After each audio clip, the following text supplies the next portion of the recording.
Good morning, students. How do you do? Fine. So let us read today a beautiful poem. That is a beautiful day. Let us read it. The cock is crowing, the steam is flowing, the small birds twitter, the lake doth glitter, the green field sleeps in the sun, the oldest and the youngest are at work with the strongest, the cattle are grazing, their heads never reaching, they are 40 feeding like one. Now let us explain it.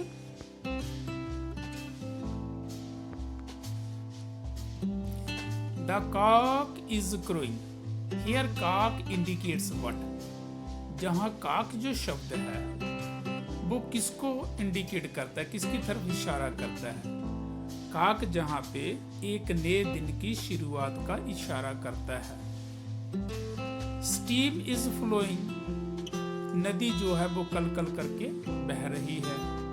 The words are twittering, इस नए दिन के शुरुआत में नदी बह रही है, छोटे पक्षी चहचहा रहे हैं, और द लेक डोथ ग्लाइटर, और झील जो है वो चमक रही है। The green fields sleeps in the सन,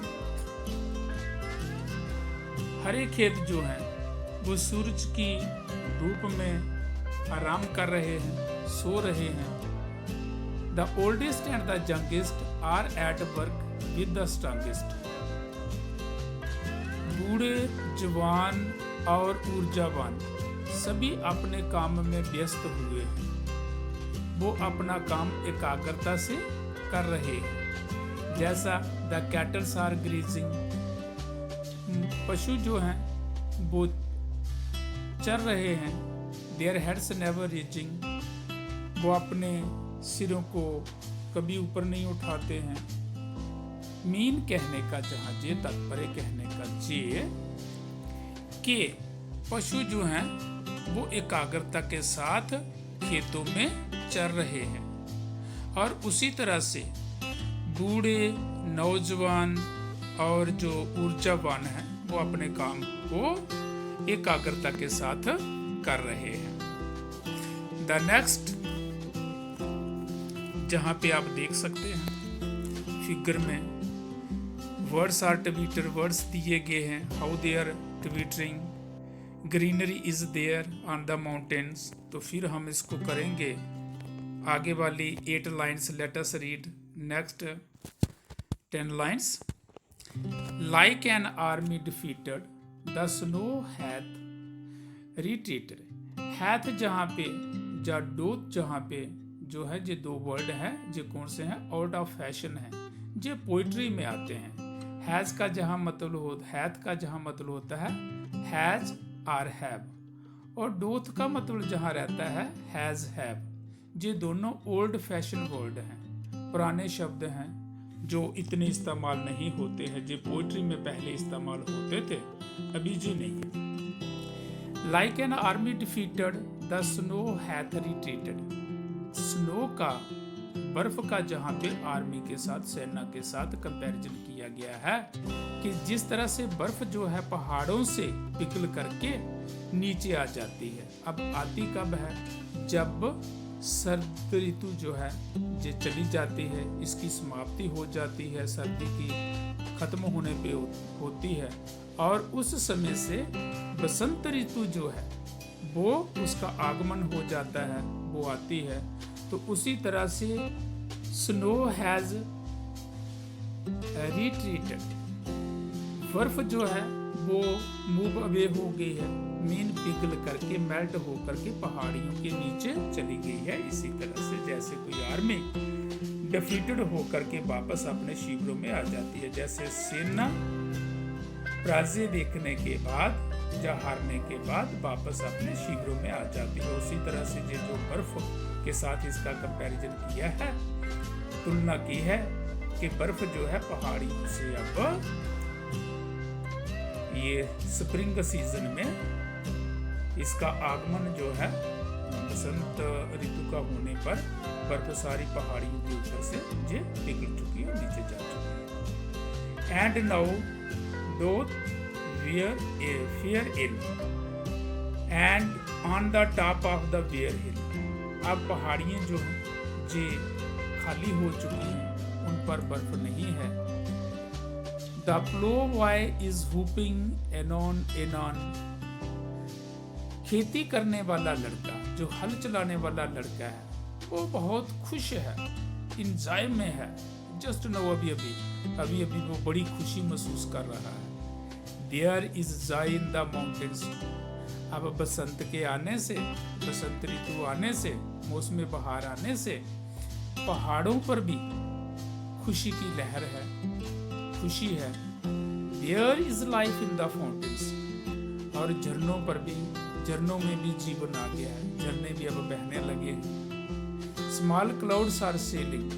छोटे छोटे बादल आकाश के ऊपर चल रहे हैं। Blue sky prevailing. और नीले आकाश के ऊपर भी अभी जीवन आ गया, वो भी अभी एग्जिस्ट कर रहे हैं। प्रिवेलिंग मीन जहां existing. The rain is over and gone. अब वर्षा ऋतु जा चुकी है, उसकी समाप्ति हो चुकी है और बसंत ऋतु का आगमन हो गया है। तो बसंत ऋतु में आप देखते हो, जब बसंत ऋतु का आगमन होता तो पेड़ पौधों पे जो पत्तियां हैं जो नई निकल आती हैं, मौसम बड़ा सुहाना हो जाता है। पहाड़ों के ऊपर से बर्फ जो है जी पिघल करके नीचे नदियों में बह जाती है। पहाड़ों में हरियाली आ जाती है। जहाँ बर्फ की वजह से पहाड़ जो हैं ढके होते हैं, कोई पेड़ पौधा दिखता नहीं है, तो वहाँ पे अब हरी हरी घास, पेड़ पौधे, ग्रीनरी जो है, हरियाली जो है ये चारों तरफ देखने लगती है। तो जहाँ पे पोइट जो कवि है विलियम वर्ड्स, वो रोमांटिक पोइट है। उसका नेचर से बहुत ज़्यादा प्यार है, प्रकृति से बहुत ज़्यादा सुंदरता से वो बहुत ज़्यादा प्यार करता है।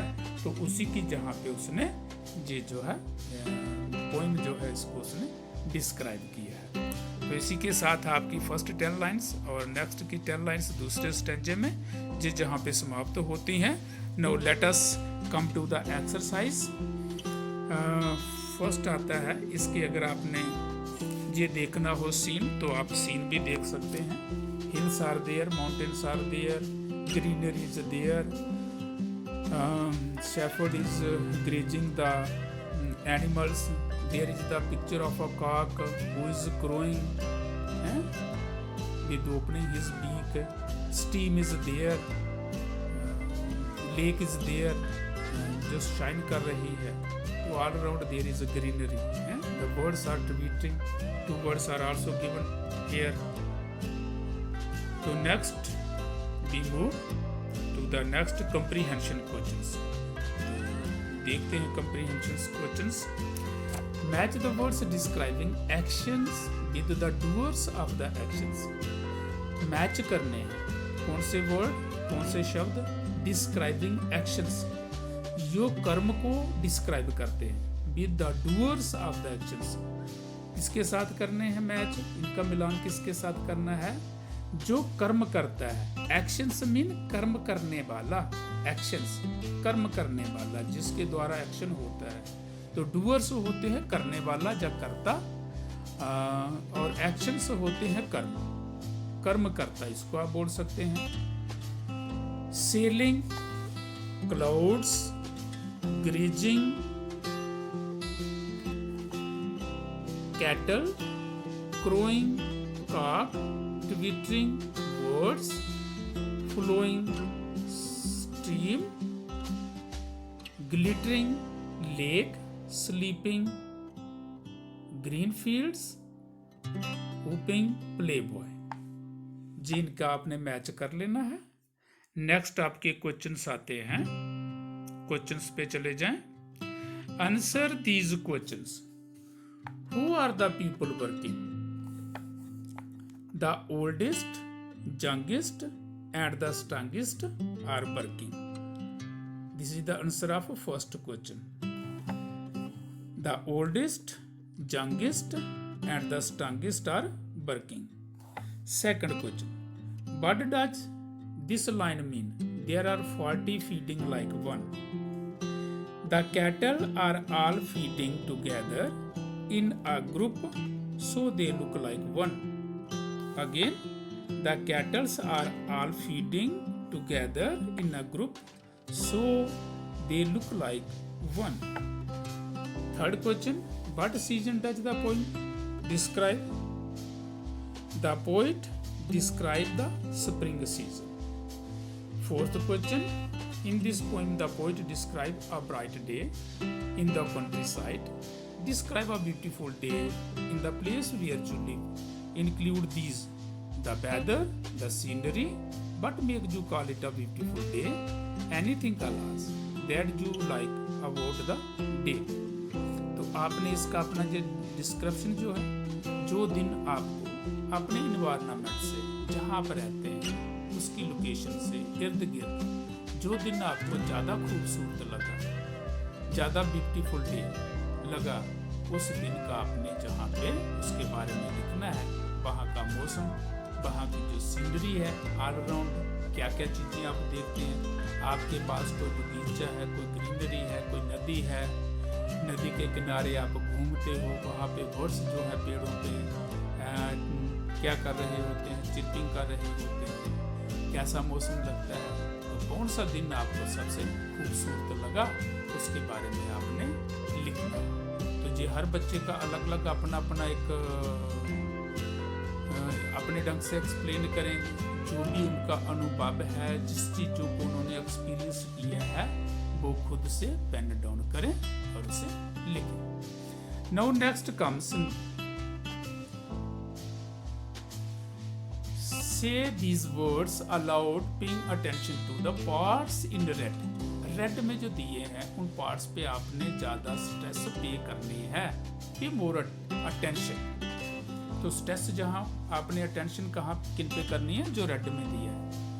Blue, crowing, twitter. Compare these words with the words below. You, rowing, bitter. At the beginning of the you, rowing and bitter, two consonant sounds come together. You, rowing and bitter begin with the single consonants. So next, find and write 5 more words from the poem that have two consonants at the beginning. Circle the letters that stand for the consonant sounds. इसके लिए आप लिखेंगे flowing, small, green, sleep, grazing. Once again, flowing, small, green, sleep, grazing. Next, complete the table of rhyming words. Clue word, rhyming word with the poem. Your own rhyming words. जैसे flowing, crowing, flowing, twitter, glitter, witter, prevailing, sailing, milling, defeated, retreated, seated, hill, ill, nil, grazing, raging, managing, youngest, strongest, longest.